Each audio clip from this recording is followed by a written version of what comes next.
From ripping off other artists to allegations of cheating, to scamming her own fans, to exploiting children on her new show, all the way up to her current appearance as a contestant on Big Brother. Over the past few years, I've been seeing a lot of JoJo Siwa content on my social media feeds, mostly just from other commentary channels, drama channels, or the news, talking about her punk rock makeup look. But up until last week, to be honest, I never really bothered to click on any of them. Mainly just because I thought, okay, here we go again. Another child star who's going through a wild phase. You know, what else is new, right? Like, we've seen it so many times with so many child stars, how they just break away one day and now they're wild and they have a new haircut and they're a whole new person. But then last week, I saw this video. And this video alone was enough to make me question, okay, maybe this isn't just another regular case of the child star to public media crash out phenomenon. So that sent me into a JoJo Siwa rabbit hole, nay, a JoJo Siwa sinkhole. And this was both the best decision of my life and the worst decision of my life. The worst because I lost literally an entire week of my life to JoJo Siwa research frenzy. But the best because this is the most insane deep dive that I have ever done in my entire life. This is my first deep dive. But just in general, this is insane. After I have concluded my week's worth of research, my 100 hours of research, y'all, the JoJo Siwa situation is insane. JoJo Siwa may be one of the only rare cases where the exploited becomes the exploiter. Everything you have never wanted to know about JoJo Siwa. And everything that JoJo Siwa and her mom would never want you to know.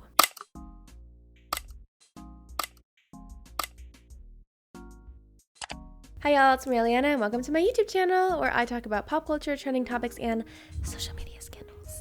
But more, I'm kind of like talking about whatever. I hope everybody had a great Easter. I have had a Red Bull. So if I'm a little jittery, that's why. Also, my hair is poofy. I don't know. Bad hair day.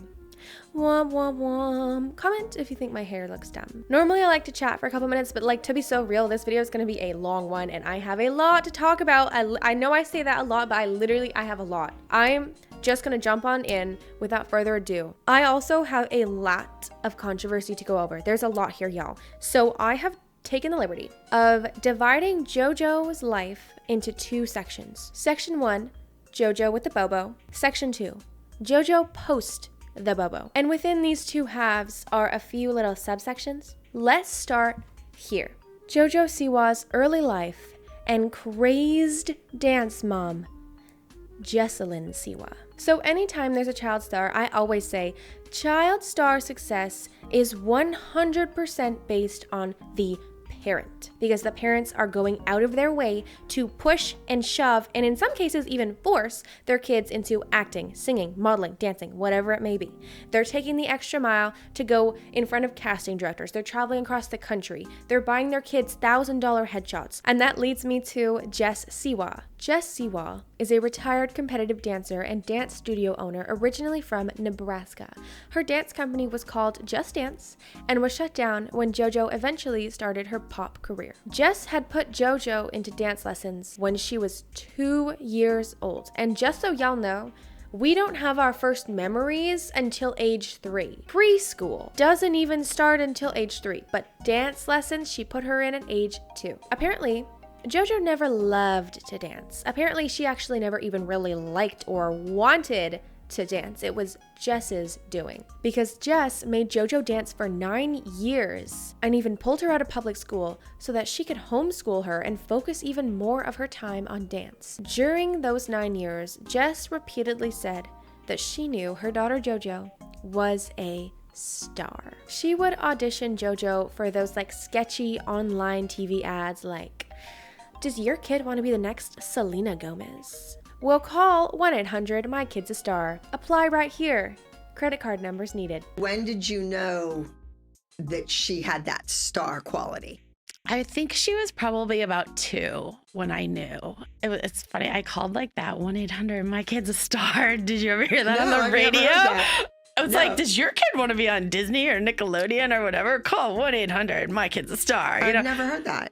Oh my gosh. I've heard about a lot of like modeling things that It's are one scams. of those. Yeah. Okay. Right. I don't feel like it was though. I feel like for me, I learned a lot and I met a lot of people and I did that. I literally was like, oh, I'll just try anything. I don't care. You know, what have you got to lose if you just try it? Right, And that was, but you had to pay money. you did. Yeah. So be careful about those things. Yeah. Does anybody remember that sketchy ass website Star Now? I don't know if it's still up or not, but I swear to God, y'all, when I was 10 years old, I was on Star Now every single day, auditioning for every single thing that I could possibly do. Jess, her mom, would also control all of JoJo's looks. So we hear about this a lot when it comes to like reality shows like Toddlers and Tiaras, or just like insane moms in general. So Jess would go out of her way to bleach JoJo's hair bright blonde because she was a natural brunette, and she had been doing this since she was 2 years old when she started dancing. Jess also made over 500 bows for her to wear every single day and started dressing her in bows since she was a little girl. So like I said, JoJo was forced to dance for 9 years of her early childhood until 2013, when Jess took JoJo out of Nebraska and flew her to Pittsburgh to audition for a TV show called Abby's Ultimate Dance Competition. So at that time, a show called Dance Moms was filming its 3rd season. And if y'all don't know what Dance Moms is, I feel so sorry for you. I loved Dance Moms, but basically, the show's premise is like pretty much just toddlers and tiaras, so it's just like really crazy like pageant moms.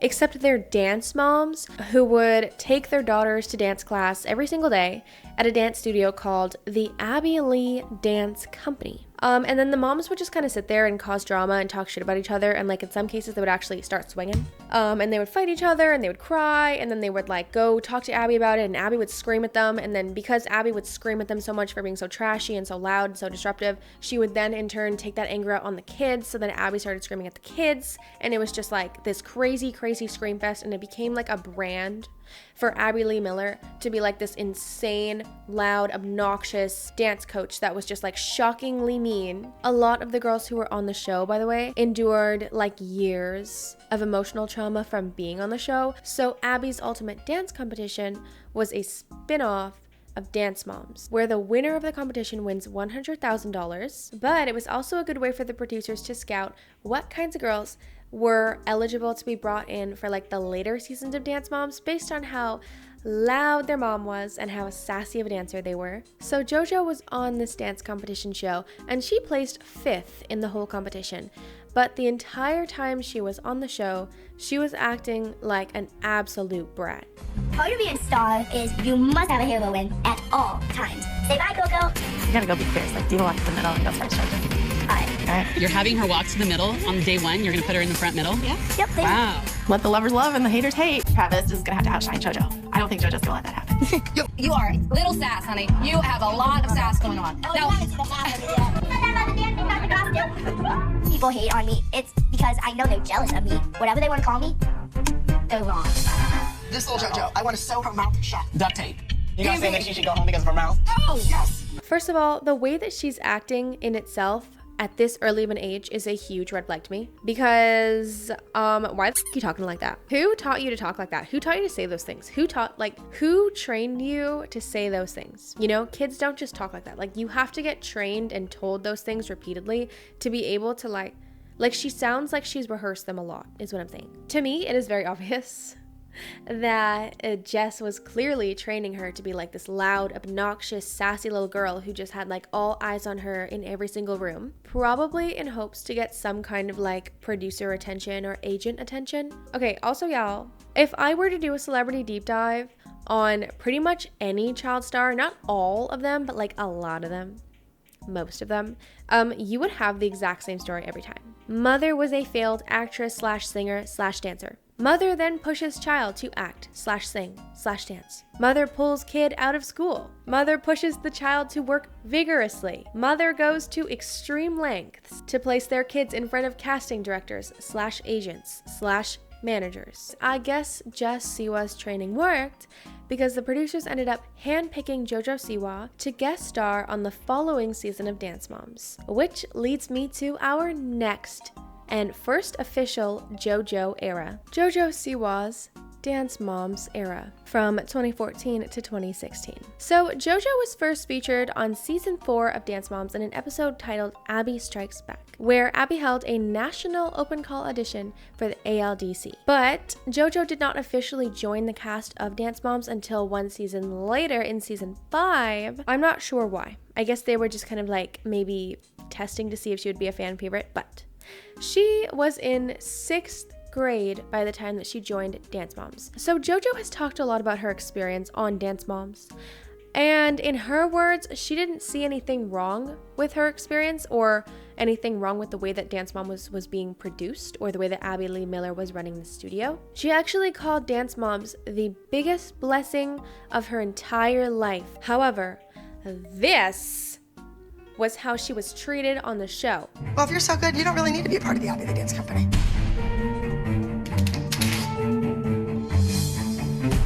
Can you put her picture back up? She deserves to be on the pyramid. She was in the group dance. She deserves nothing. Don't have an attitude that you are entitled in this world. You are not. You deserve nothing else. You can't stand here crying. I want no crying children. None. Well, if you yell at me, I'm gonna cry. Get out.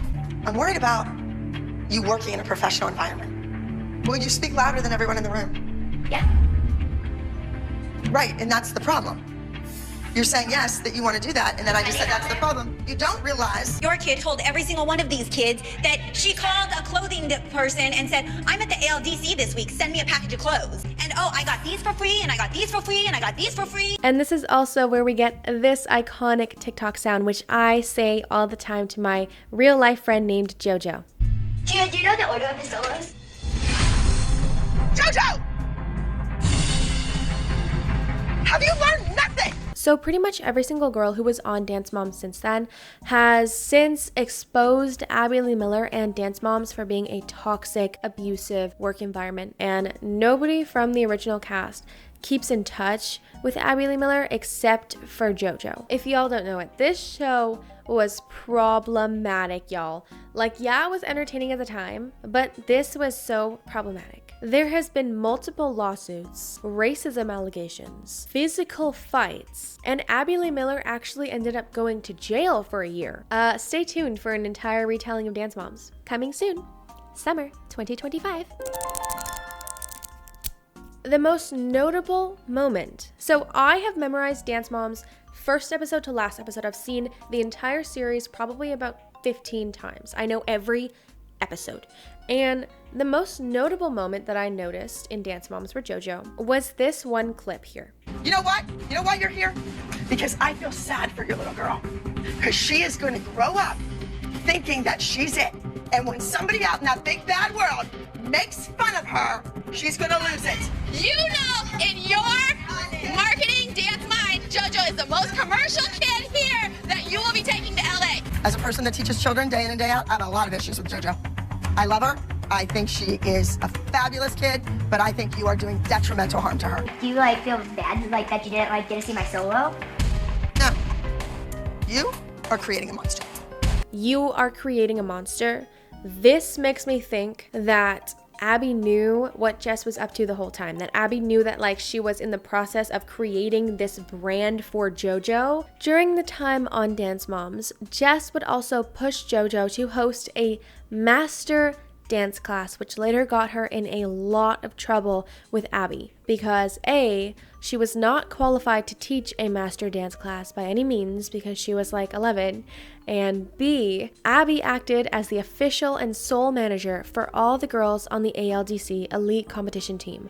So for her to go do a master class without Abby's consent and make a bunch of money off of it is actually a breach of contract, which led to this fight scene. What do you think constitutes being a master teacher? I see that you're having master classes. What do you know about being a master instructor? Because some kid wants to make a quick buck on the weekend because daddy doesn't earn enough money.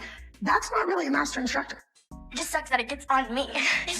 In season 6 of Dance Moms, the ALDC moved out to LA, forcing all their competitive dancers to leave Pittsburgh and move to California in order to continue competing. Jess said she did this with no hesitation whatsoever, and when she found out they had to move to LA, she called up JoJo's dad, Tom Siwa, and Tom started crying on the phone. So while the ALDC was in LA, Jess actually made it a point to meet with a ton of different agents and managers all around the Los Angeles area. One of them being Nickelodeon, which notoriously has a long history with child exploitation and abuse, by the way, and you can find that out by Googling this horrific sewer creature. It's also very briefly discussed in Jeanette McCurdy's book, if you can see it.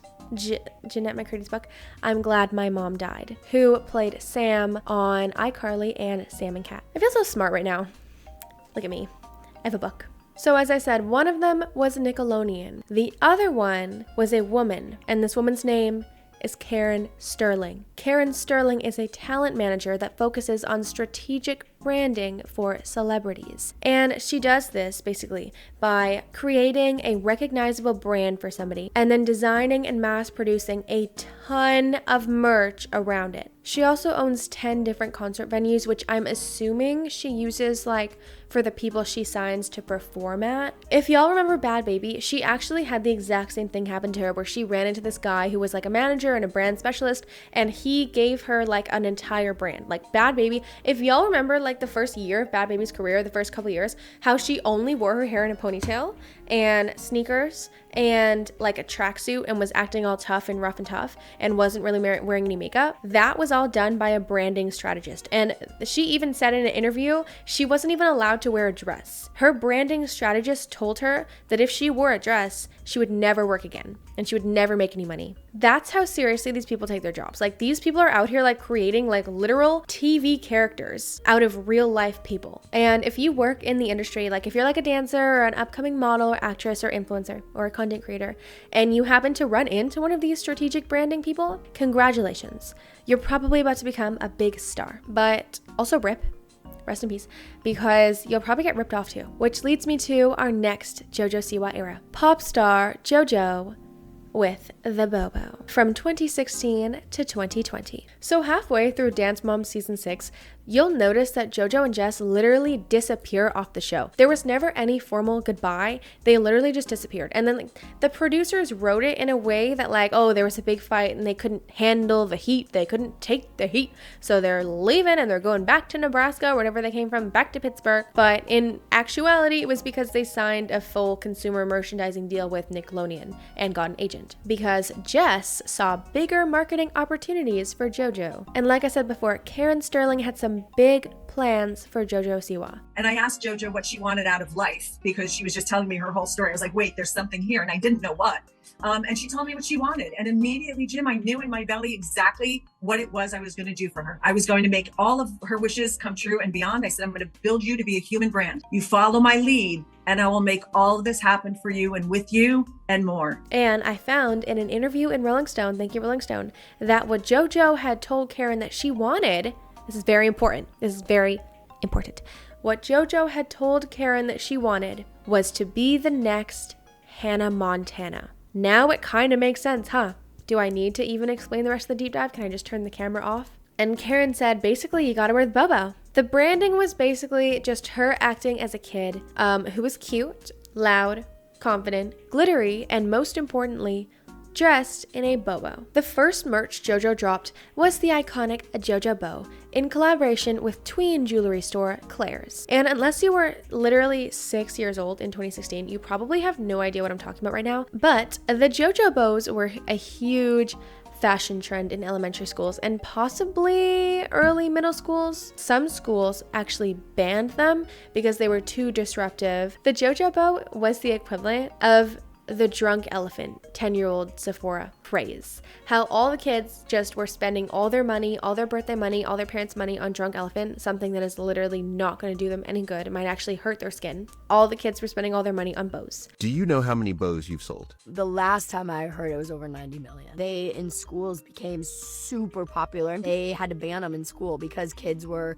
trading them and like fixing them all the time and they got distracting. Karen Sterling saw this success and said, why not just stop there? Why don't we take Jo and turn her into the next Mickey Mouse? Karen designed JoJo Siwa purses, shoes, accessories, bedspreads, singing dolls, toothbrushes, band-aids, t-shirts, party supplies, stickers, clothing lines, headphones, nail polish, fridge magnets, home decor, literally every single thing you could possibly think of. Karen designed it and JoJo sold it. On the Nickelodeon side of things, JoJo had just released her first 2 singles, Boomerang and I Can Make You Dance, which both just kind of sound like any run-of-the-mill Kids Bop song.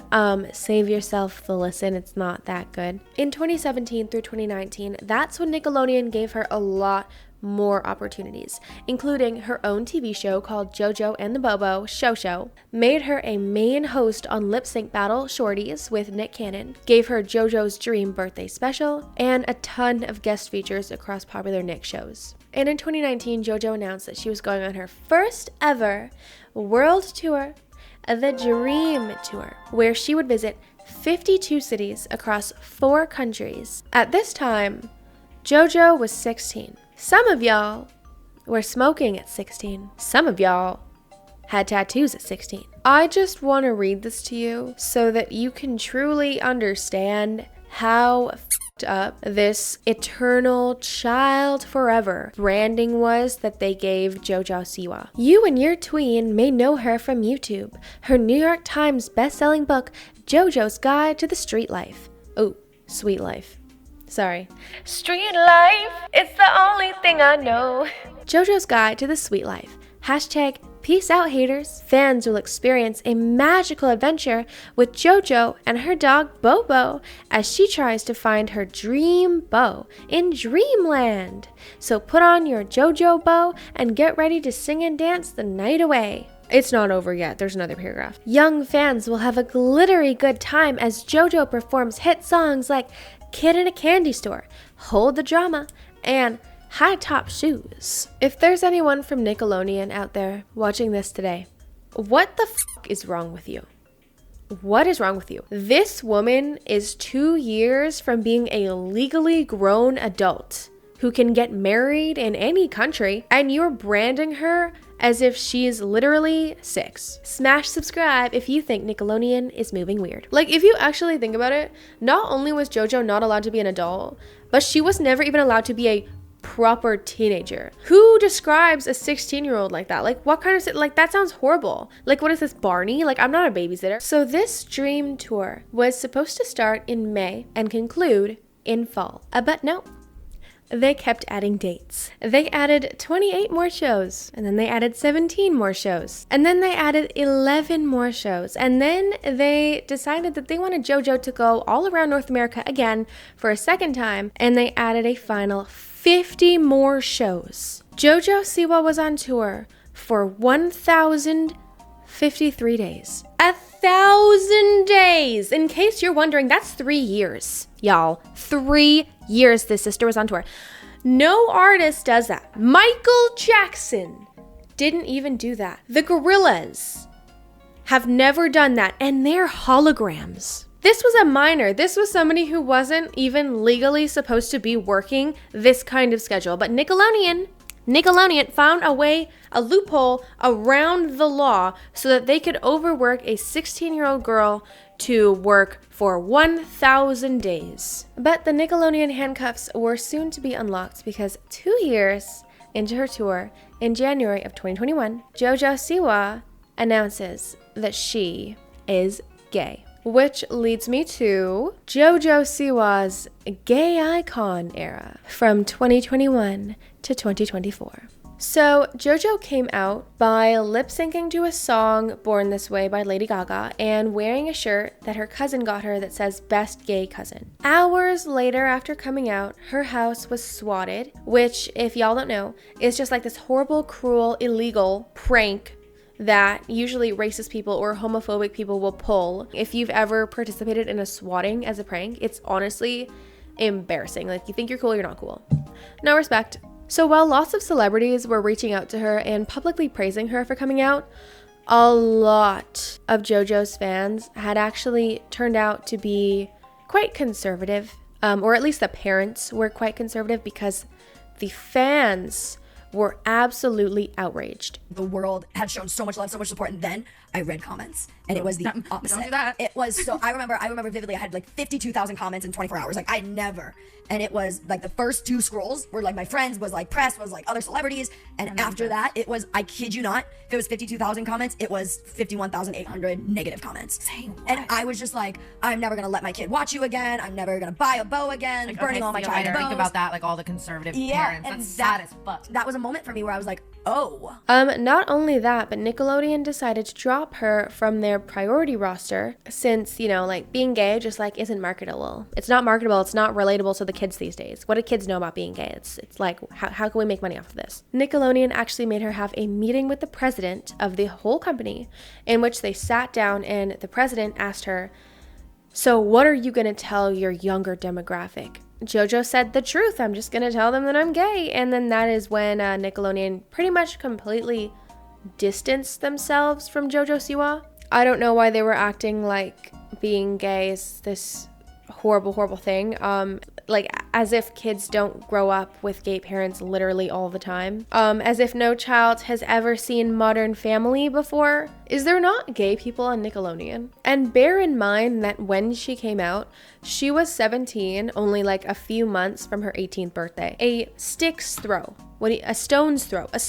throw from being a legal adult, and they're not allowed to live their truth. During the same month, JoJo Siwa's board game called JoJo's Juice was withdrawn from sales for having extremely inappropriate questions on the game cards. Basically, it was a truth or dare game. I would say like it is definitely like questions for people who are more around JoJo's age, like stuff about like nudity or kissing or stealing, very controversial things that like would be geared towards high schoolers. Like the game was definitely framed and marketed towards children. On the box, it said for ages 6 and up, and then there were literal children playing the game on the front of the box. And then like the fonts and the styles and the aesthetics and stuff, and just the fact that it's like sold by JoJo Siwa. One of the questions, it's like, it's giving like weird. It's giving Predator a little bit, because one of the questions in the game is, have you ever been seen without your underpants on? When it's also followed by stuff like, have you ever kissed a boy, or have you ever stolen anything? I just kind of think that it's creepy, and I'm glad that they withdrew it from sales. JoJo Siwa did say that she had absolutely no idea that this was going on. JoJo said that she didn't even approve any of the questions that were on the board game, and she just gave like the rights to her face and name. That my name and my image have been used to promote this board game that has some really inappropriate content.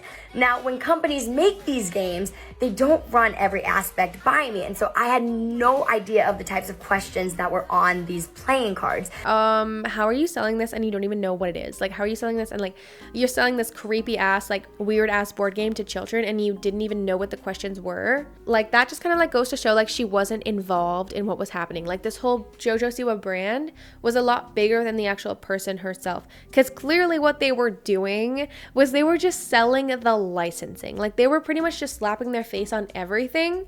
And by they, I mean like Jess and JoJo, because they were a team. Jess and JoJo were just slapping JoJo's face on everything and just kind of like take a percentage of the royalties and then set it and forget it. You would think it would make you money, right? You would think that. If they were billionaires, I'd be like, congratulations, you got your bag. But they're not. Like JoJo Siwa's net worth is only $20 million. And she has merch in every industry. She had a 1,000-day tour. And her net worth is only, it's not adding up. How can her net worth be only $20 million when you've worked for your entire life on this craft and on this brand?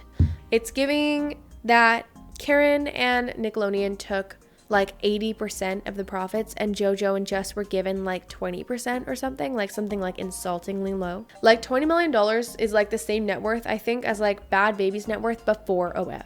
Jess and JoJo had also just started their own show called Siwa's Dance Pop Revolution, which is pretty much exactly like Dance Moms, except rather than the ALDC Elite Competition Team. In this case, the group of girls were called XOMG Pop.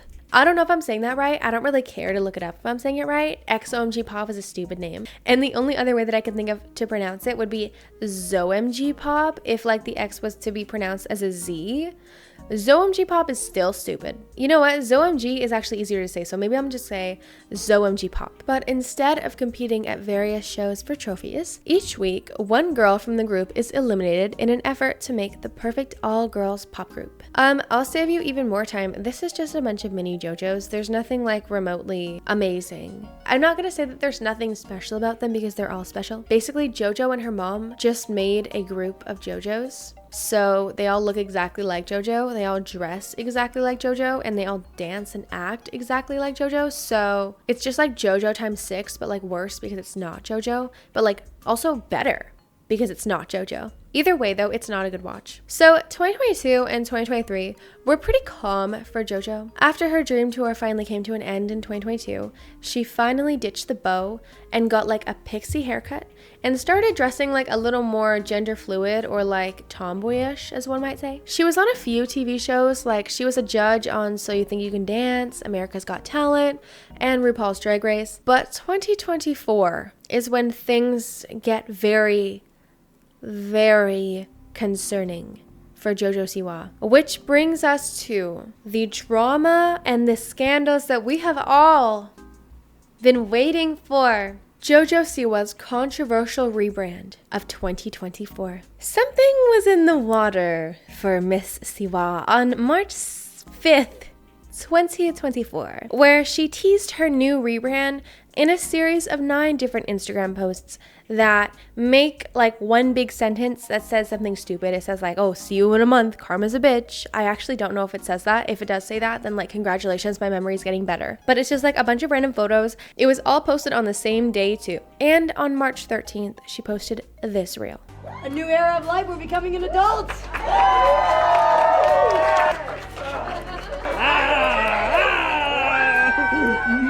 How many tits are gonna pop out today?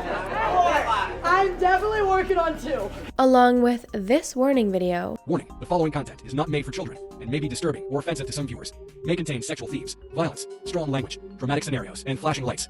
Viewer discretion is advised. And March 18th was the day that God blessed us with punk rocker kiss, cowabunga, JoJo Siwa. Tell me about this look here. This look, this is my Karma Black Beast look. This is my music video outfit. Got to bust it out of the vault today. It's got some rips in it, but you would never know. People are afraid of things they don't know. Things can be scary for people. New things can be very, very scary. Creating art is such a special, special thing. And I'm very lucky that I'm one of the people in the world that gets to create art. I wish that I could say that this was just a publicity stunt to promote her new album or something. I wish I could say that. I wish I could even say that this is just like a wild new look that she's debuting to like symbolize her transition to adulthood. I wish I could say that, but actually this is where things started to really go downhill for JoJo Siwa. JoJo released a new song called Karma, and in the music video itself is very sexual and inappropriate compared to the JoJo Siwa brand. However, in like the grand scheme of all music videos, to be honest, it's like literally like 10% of the amount of sexuality and explicit content that is in like, for example, your average hip hop video, your average rap video, or even your average like R&B video, or like any 90s video, or a lot of 2000s videos, or 2000s pop, or any Britney Spears music, to be honest. But for JoJo Siwa, it was a lot, and people did not like that. And to be honest, like, it's not even like an artistic way. Like, it wasn't even artistic. It was just kind of like disturbing. There are ways where you can express sexual themes in an artistic manner. So with the music video release, JoJo also hyped herself up a lot in the media, referring to herself as like a gay pop icon and like CEO of gay pop. A lot of people have told me, that I'm a gay icon already, which is wild. I look at people who are called gay icons, you, Lady Gaga, Freddie Mercury, my favorite people, and to be in that category at 18 is just insane, and it's just because of who I am. It feels amazing. Think of it as like 4-year-olds and gay 19-year-olds. It's like Kids Bop meets Pride Fest. That's my concept. First one of my generation to do something this crazy. First one, yeah, it's me. I'm probably the only one in the whole entire world that's done something like this before. I am iconic. I'm a gay icon. No one has made this dramatic of a change yet. No one has made, in my generation, this extreme of a switch. And I am the first in the generation. It is very scary, but someone's got to do it. I said it back in the day when I first signed with Columbia. I said, I want to start a new genre of music. And they said, what do you mean? And I said, well, it's called gay pop. And they were like, what's that? And I was like, it's like K-pop, right? But it's gay pop. So that obviously offended a lot of people, including a lot of artists, and people called her out on it. She didn't really apologize. She said like she misspoke or something, but even then, like, her apology was like half-assed. Like, she basically was just like, oh, I might not be the CEO of gay pop, but I'm definitely the CFO or something like that. I don't know. It was just like half-assed. It was just like, okay, like, all right, whatever, buddy, whatever you say. She compared herself also a lot to Miley Cyrus, and this offends me. As the world's biggest Miley Cyrus stan, this irks me because JoJo Siwa and Miley Cyrus are they are nothing alike. JoJo Siwa actually liked being JoJo with the Bobo. She played into the JoJo brand without any hesitation whatsoever. She was actually very happy to oblige. She loved dancing around in these ridiculous, glittery, childlike costumes, hyping up little kids, performing international world tours for 1,000 days. She seemed to never get tired of it. She honestly seemed to be the machine, and she said in interviews many times that she knew how to play the game and she knew how to play it well. Not at all, because I wasn't, Miley Cyrus playing Hannah Montana. I wasn't Selena Gomez playing Alex Russo. I was, JoJo Siwa being JoJo Siwa. I was always me, and I was out and I was always me. My transition is heavily inspired by Miley Cyrus, of course. I remember being 8 years old and she came out with bangers, and she foam finger, Robin Thicke, teddy bears. What a moment. Exactly, what a moment. Like it or not, everyone knows that moment. And I think that made such an impact. I think every child star has made their impact in some which way becoming an adult star, but Miley's flip, Miley's switch, Miley's turn was the greatest thing that I've witnessed with my own two eyes. Miley Cyrus was the real person behind Hannah Montana. Miley Cyrus did not like being Hannah Montana. Miley Cyrus didn't like being on Disney Channel. She didn't like being portrayed as this like cutesy little poopsy cutesy pop sensation like JoJo Siwa is. She wanted to make edgy music. She's always been an edgy person. Even when she did that like half naked shoot in like 2010, I think when she was 13 or something, I thought that was kind of weird because she was 13. I mean, I don't know if she's 13. She looked 13. I don't fully know if she actually was 13, but I know that she looked very young. She did things like that. She was smoking weed. She was partying. She's always been like that. Like, that's always actually been who Miley Cyrus was. Underneath the Hannah Montana brand, JoJo Siwa is JoJo Siwa. Her whole personality is manufactured. Like, there's no real person behind the JoJo Siwa brand. So, sorry, JoJo, you can't just slap on a faux hawk and an ill-fitting crop top and call yourself the next Miley Cyrus. And to be honest, if that's all you and Jess thinks that Miley Cyrus is, then maybe you don't even deserve the faux hawk. But here's the ironic thing about JoJo's song Karma. It was originally written for Miley Cyrus. Karma, the song, was actually written by Desmond Child and Timbaland over 9 years ago. And this was a song that was originally supposed to be written for Miley Cyrus's debut. Like, I think like it was like between this or like Party in the USA, and then she went with Party in the USA. Thank God, because this song sucks. So I don't even know if Miley would have had any career after Party in the USA, to be honest. If she didn't pick that, I don't know. This was exposed by an old tweet that surfaced on Miley's old Twitter account, as well as a video that went viral made by an artist called Britt Smith. You seem to have something a little common with JoJo Siwa, the song Karma that's out. Now, from what I understand, you actually recorded this song back in 2012? Yes, yeah, back in 2012. So it's a shock to me that it's got a new life, which is amazing. But yeah, with Rock Mafia back in the day, it was supposed to be my first single. But the story behind Britt Smith actually ended up going really viral, and Britt Smith released her version of Karma, which peaked on the Billboard Top 100 charts at, I think, like number 5. And meanwhile, JoJo Siwa's version of Karma peaked at like number 89. 89. What's the inspo behind the song and the video? Came up with the concept a year ago, pitched the whole concept, decided who I want to direct it, choreography, costumes. I actually, Alexis, I did her makeup earlier. Everything that I can have my hand in, I have my hand in. In July of 2024, her 4th EP was released called Guilty Pleasures, which received mostly negative reviews for obvious reasons. Guilty Pleasures by JoJo Siwa. Not really sounding like a fan favorite. So this EP made people very uncomfortable. So uncomfortable that her house actually got swatted for the 2nd time. The song on the EP, Choose Your Fighter, which is supposed to be like about a bunch of her exes, was also ripped off from an artist called Emmeline. So Emmeline went on TikTok and released her demo of the song that she wrote. I don't know if she's like some like professional songwriter, but it seems to me like she writes songs and like records demos of it and then sells the songs like later on to artists or something. You can do that, by the way. Side hustle hack. But she had like the snippet that was posted in 2020 of her singing the song that she wrote. She addressed that she did in fact sell the rights to it, but she didn't sign off for JoJo Siwa to use it. This happens a lot in the music industry, to be honest. Like almost no pop stars write their own songs. This next song is called Choose Your Fighter.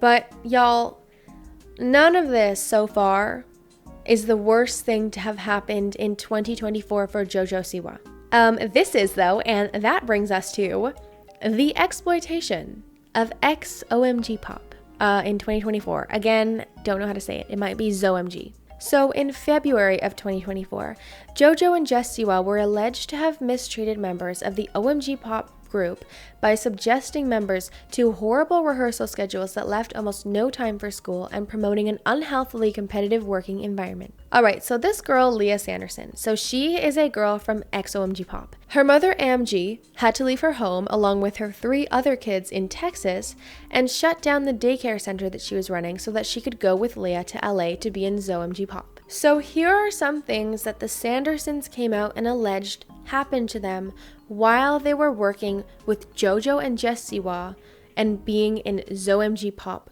I am reading these off of my MacBook because I can't memorize for shit. Grueling rehearsals, sometimes even forgoing school breaks with little compensation. Forced to work under intense physical duress, with Jesselyn encouraging her to attend a video shoot just a few weeks after she underwent spinal cord surgery. Just days before her surgery, they allege, Leah started bleeding through her belly button during a rehearsal for a performance at a Children's and Families Emmys, which was hosted by JoJo. Rather than encourage Leah to take a break, Jess told her to put a maxi pad on it so it wouldn't leak into her costume. They also allege that Jess was overly cruel to the younger girls in the pop group, calling them names and, in one instance, shaming one of them for having a disability. JoJo, meanwhile, could be nasty and domineering. According to sources, a sharp contrast from her upbeat on-screen persona. That is a red flag if that's true. That is also disgusting and terrifying if that's true. At one point, JoJo Siwa screamed insults at the girls during a performance. They also alleged that she played a role in helping to build a cutthroat environment long after the cameras were gone, playing favorites and pitting members against each other. JoJo and Jess also apparently berated them and encouraged them to cry on camera, dangled stardom in their faces, and apparently when Angie had raised concerns regarding how the girls were being treated, Leah was then fired from the ZOMG Pop group. The Siwas denied the allegations through their attorney. Angie Sanderson, by the way, is still spreading her experience with the ZOMG Pop group and with JoJo and Jess Siwa all over her social media feeds, as well as her infamous Reddit account. So y'all can see what she's saying about the ZOMG Pop group and what she's saying about working with JoJo and Jess. As to whether or not any of this actually happened, it's still an ongoing legal thing. As of this point right now, as it stands right now, everything is alleged. It's alleged. It's alleged. So y'all can't sue me. The contracts that JoJo and Jess had the ZOMG Pop Girls group under were insultingly low. According to the same Rolling Stone article, thank you, Rolling Stone, The XOMG Pop girls had to pay out of pocket for food and transportation, often without being reimbursed, and were not paid for individual music video, photo, or social media content shoots. The girls were promised $10,000 upon recording their first album, yet the Sandersons only received a little more than $4,000 because Jess said that she had to pay for the Airbnb where they would stay. And the content house that they shot all their TikToks in, that was not even a real house.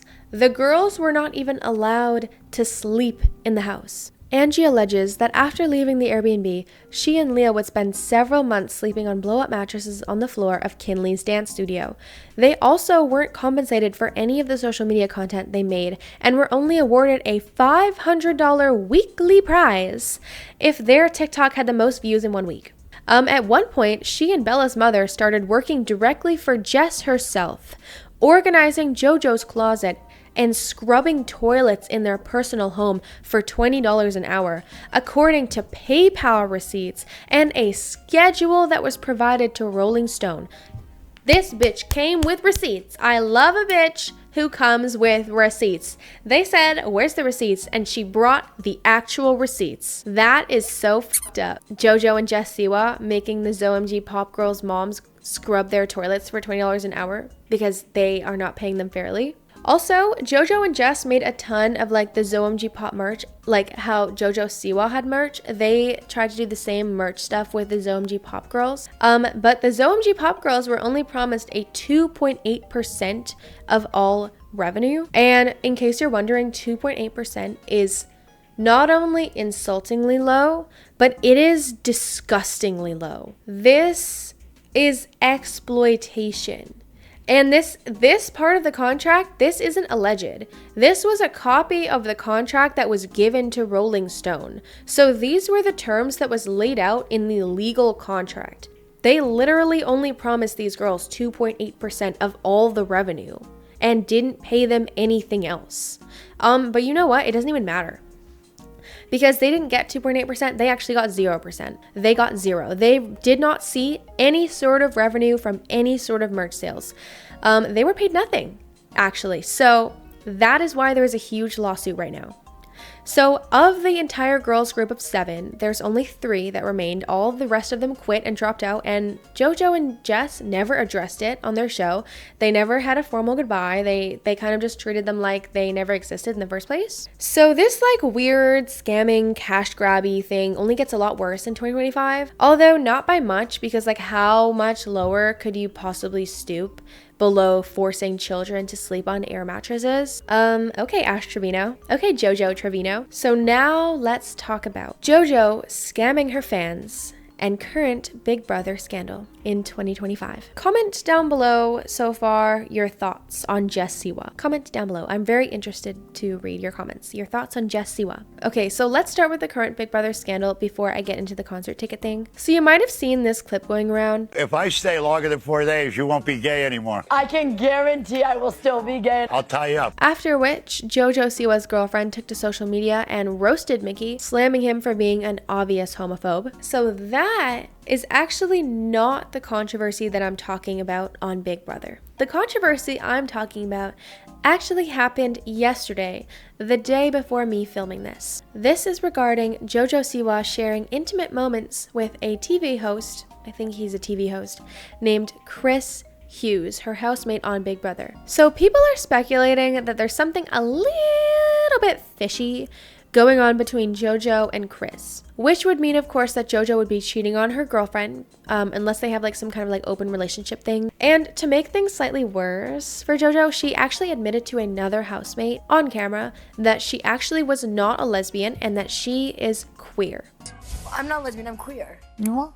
And I think that's really cool. You are. I'm switching letters! You're a queer bitch. And that man who rushed in for a hug, that's UK TV host Chris Hughes. Fans have noticed his friendship with JoJo has become very flirty as she explores her identity. So I'm not super educated on like the terminology. So this is what Google cooked up for me. So please don't come for me if this is inaccurate. I don't know the terminology. All I have is Google to tell me the terminology. So queer is an umbrella term used to describe individuals who are not heterosexual, straight, or cisgender. Queer is a broad term that encompasses a variety of sexual orientations and gender identities, including lesbian, gay, bisexual, transgender, intersex, asexual, and more. So if I'm understanding this correctly, she is no longer just a woman who likes women. She now doesn't know again what she is. Her sexual identity is up in the air, as one may say. She actually sent private messages to Chris Hughes, and while she really didn't want to share them, she hinted at it being about her gender identity and said that she could possibly maybe feel non-binary because non-binary people are the people that she's felt the most comfortable around. So I want to be very clear here, very clear, so there's no confusion. There's nothing wrong with exploring your own identity and your own preferences. Even straight people change their dating preferences all the time. But I don't know, in this particular scenario, something just seems a little bit off with JoJo Siwa. We are reporting live from Sunday morning at 6 a.m. We are reporting live. I was literally about to upload this video, but then the most insane update of this entire deep dive had to hop on. I didn't even have time to finish blowing out my hair. The Big Brother season is now over. So they have finished filming, and upon finishing filming, Big Brother threw an after party in the UK. JoJo Siwa's partner, they actually go by they, them pronouns. I didn't realize this because everybody called Kath her girlfriend. They, Kath Ebbs, flew from their home country all the way to the UK, which I think was a 24-hour flight. I think they might be from Australia. They sound Australian. I'm not totally sure. I didn't do too much research as to where she was currently living, but I know that the flight was 24 hours to the UK. They went to the Big Brother after party together, and within 1 hour, y'all, 1 hour, JoJo Siwa dumped her girlfriend / partner at the Big Brother after party with Chris Hughes in the next room. And she went on a TikTok rage. Well, it wasn't really a rage. I would rage. I would rampage. So Kath Ebbs went to TikTok and went on a 13-minute long rant all about JoJo, exposing her for being a love bomber. And apparently JoJo actually talked about wanting to marry Kath Ebbs. JoJo had pre-recorded all these videos to send Kath Ebbs every single day so that Kath could wake up to like a cute little like, I love you, baby, a good morning, I miss you type of like video. That's so cute. Where's mine? Where's mine? But most importantly, Kath Ebbs said that all of y'all's speculation, all the weird videos, all the kisses, all the emotional cheating, the disrespect, all of that stuff was not just for TV. Kath then ended up deleting the 13-minute video only a few hours after posting it, but thank God it got so many views and the news picked it up. So I have a copy of it right here, y'all. Honestly thought I would come on here right now with my partner being like, it was just a TV show and it was all fabricated and we're happy as Larry. But the truth of the matter is I decided to show up for my partner and hold up my end of the bargain of being in a partnership and being a teammate, and I flew across the world to support and be there and hold that person in whatever they would be experiencing, leaving such a wild experience. And instead I was dumped at the after party with Chris in the next room. Which is fucking crazy to say out loud. It's truly crazy. Like, oof, there's a lot of processing that needs to happen. She also left 2 reposts on her TikTok page if you go to look right now. So one of them says, not JoJo dumping Kath at the CBB after party. And the other one says, JoJo Siwa's girlfriend waking up to see JoJo on national television say that she realized she's not a lesbian anymore. Okay, can you like write that better? That sentence hurt my brain. Basically, JoJo, in JoJo's defense, right? JoJo's defense, JoJo had received a note from Kath. I guess when you are the significant other of somebody in the Big Brother house, you can write them notes, but they can't respond back to you because you have to give up your phone when you're in the house. So Kath had written JoJo a note, and apparently on the note, they didn't write, I love you. I'm finding myself really analyzing that note. Why did you not say I love you? Do you hate me? You know what I mean? Right, okay. Like, feel bad. I'm genuinely a little scared. I think I've tried to keep myself distracted from missing sweet Kath. I said goodbye to them at the airport, and it was a really hard goodbye. And then they were the last person that I talked to before I gave up my phone to the Big Brother house. God, I love that little sucker. I do. I do have beef to pick with them, though. They didn't even say in the note that they love me. I will not let them live that down. I will say, where was my hi, sweetheart? Where was my I love you? Where was my I miss you? Like, happy you're keen to see me when I get out of here. Keen to see you as well, but come on, Bubba. Give me a little something, something. From that point on in the show, JoJo had a lot of weird moments where she was like debating whether or not she should even be in a relationship. I didn't watch the whole show at first because I was like, oh, you know, who cares? To be honest, before this whole thing happened this morning, in the original video that I filmed like a few days ago, I had this whole piece like commentating on my thoughts about JoJo and Chris Hughes, but then I was like, you know what, like it's probably all speculation, it's probably just for TV, it's probably just to get the views up. But now that JoJo actually literally dumped her partner in public at a party and hasn't addressed it, and her partner is now calling her out on TikTok for being toxic and love bombing them, I'm gonna say my piece that I originally cut out. So I'm angry because this is personal. So what is emotionally cheating, right? Emotionally cheating is to cheat on somebody by having feelings for someone, by being vulnerable, by opening up. You're spending all your time with them. You're telling them your deepest secrets. You like have butterflies in your heart when you talk to them, when you look at them. You try to look good for them. You ask them about their day. You compliment them. You basically kind of fall for them and fall in love with them, but you don't really get physical. You don't kiss. Maybe you have some hug action there, but you don't really do anything physically romantic. Well, a lot of people are speculating that JoJo emotionally cheated on Kath Ebbs. I don't think that's true. I think that she cheated. Because here is a video of her kissing Chris Hughes. A kiss. I don't care where it is on the body. I don't care if it's on the foot, if it's on the cheek. Somebody kisses my partner. I'm just gonna say that it's over for y'all. Because I would not put up with that for even 1 single second. I would not. If I watched that on live national television, you would better guess that I would be on the first plane flight to the UK and kick down the Big Brother door to check both of them. I feel like a lot of people have gone through that kind of stuff. I've gone through that kind of stuff and it's not fun.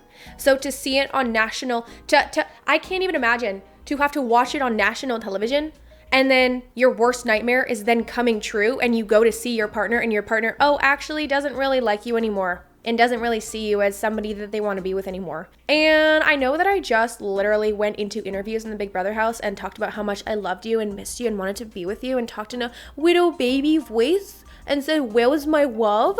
But that was actually just an emotional manipulation.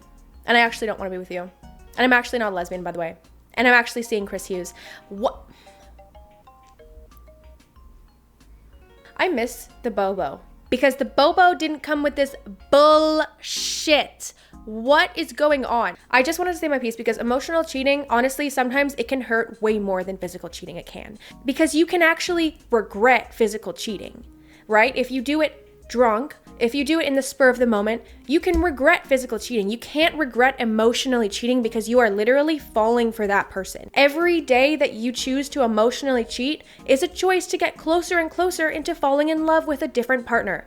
That can't be regretted because you're developing feelings. It's not just giving, oh, I get it, she's misunderstood and she never had a chance to explore herself and who she is. It's now giving narcissist. It's now giving selfish. And you know what? If the truth is that you just didn't want to be with Kath anymore and you really want to figure out yourself and you think you might not be attracted to who you thought you were attracted to, that's fine. My issue is that you did it at a party and you did it in front of people and you did it after Kath already bought and took the 24-hour flight to see you. Do it before Kath gets on the plane. Don't waste people's time. Don't waste people's money. Why would you think that it would be a good idea to end a long-term relationship with your partner at a party in public with the whole cast of your reality show that you just filmed after they took a 24-hour flight to see you, which probably costed them thousands? Finding yourself, exploring your identity, wanting to end a relationship, that's not necessarily selfish. The way that you went about it was selfish, and that I have no respect for at all. And you cannot convince me otherwise at all. You cannot convince me that she was not selfish in this situation. You can't. There's nothing you can say. Comment below if you want to try to. But now back to you, Maria from 4 days ago. Recently, JoJo also announced that she was going on her second ever tour, this time with all of her new music. Her first ever tour since the 1,000 Day Dream Tour, with her new edgy gay icon pop music. The tickets sell for around $100 each, which is like honestly pretty standard for a concert. But if you want the dream guest VIP meet and greet, then you would be paying just shy of $1,000 per person. Do I really need to explain why this is a scam? It's not necessarily a scam per se, it's just a waste of perfectly good money. It's not even enjoyable, it's weird. If you want to see a cool tour like this, you would be better off going to see an actual artist, like for example, just literally go see Miley Cyrus or just go see Lady Gaga. Tyler, the Creator, also has some really cool performances, but like this is just crap. It's crap, and it's not worth $1,000. To be honest, in my opinion, it's not even worth $100. So, you know, do what y'all want, but I personally wouldn't if I were you. Actually, you know what? Sorry, I should be selling this. I should be selling it. You know what? It's an amazing time. It's so much fun and everyone has so much fun. Pay $1,000 for a VIP ticket, and in return, you'll get to meet Joe. And you can be like right up front and center, front and close. And it'll be a great night. If you're not fully convinced yet, JoJo also said that this concert will be the gayest night of your life. If that changes your tone a little bit. If it adds a little bit of pep in your step. Would you say that you're a big fan of JoJo Siwa? No. Why? Because she's annoying. You don't think that she's a gay icon? No. Well, the JoJo Siwa concert is coming to town. Oh, and you wanted to go? Tickets are, they're $900. $900?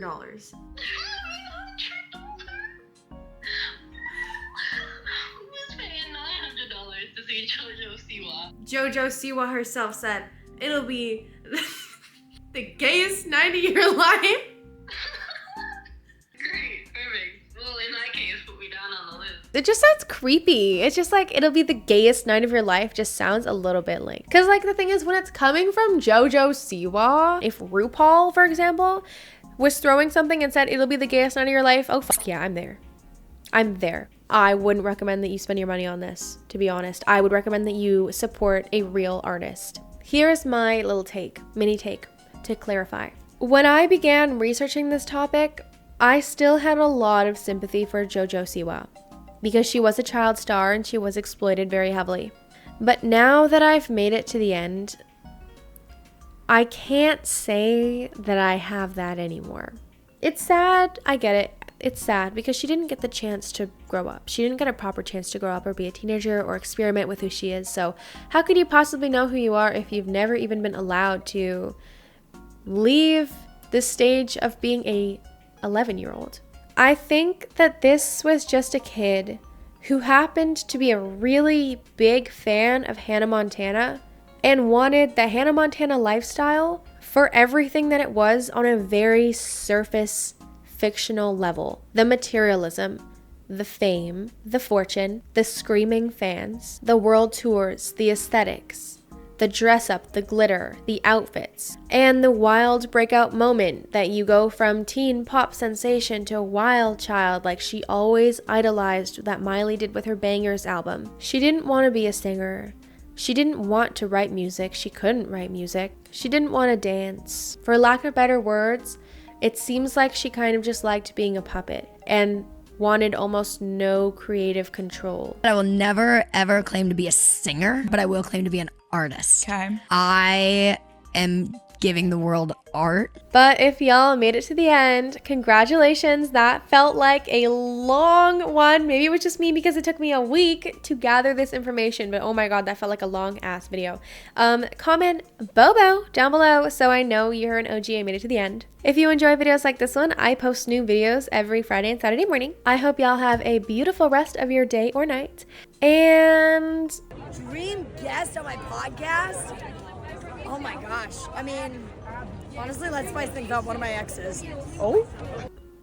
that's it. See y'all in the next one.